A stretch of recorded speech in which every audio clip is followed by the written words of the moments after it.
Biden offered rewards in gold for the killing of top U.S. and UN officials in Iraq. That statement specifically mentions the U.S. administrator in Iraq, Paul Bremer. U.S. officials say they have not been able to verify that the statement is really from bin Laden. Well, a Bay Area soldier has a front row seat on all the violent events that have been going on in Iraq. First Sergeant Steve Valley of Bradenton is stationed in Baghdad, where he helps media representatives cover the war. Our 8 on Your Side team coverage continues with Peter Bernard, who talked with Valley by phone for his perspective on morale, the prison photos, and the latest deadly blast. Bradenton resident First Sergeant Steve Valley's day began with news of an explosion near U.S. headquarters when a suicide attacker detonated a car bomb near a spot where he used to take his morning jog.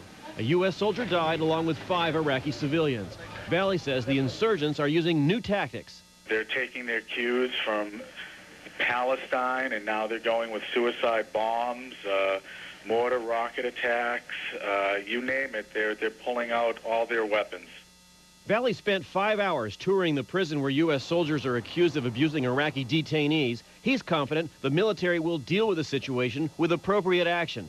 It would appall me if anyone committed these atrocities, and if they're found to be guilty of committing these atrocities, then they deserve to be punished.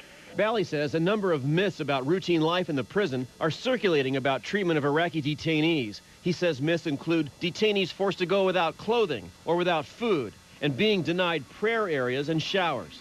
You know, it's a lot of excitement over nothing, because all of these statements are absolute lies. I saw it with my own eyes. Valley says detainees can look forward to an Iraqi court deciding their cases under Iraqi law. He says the detainees will either be released or jailed as the legal process begins to work. Valley also takes issue with protests seen on TV newscasts like the one yesterday at the Baghdad prison. And once the cameras and once the buses rolled up, everybody just played to the camera, started, getting very excitable and putting on a show for the Arabic media. First Sergeant Valley looks forward to emails and occasional phone calls from his wife and 2 young boys, and the day sometime after January 2005 when he can return to Bradenton. Peter Bernard, News Channel 8. First Sergeant Steve Valley's civilian job is media relations at the Port of Tampa. A family from Denver is pleading with captors to release a man believed to be taken hostage in Iraq.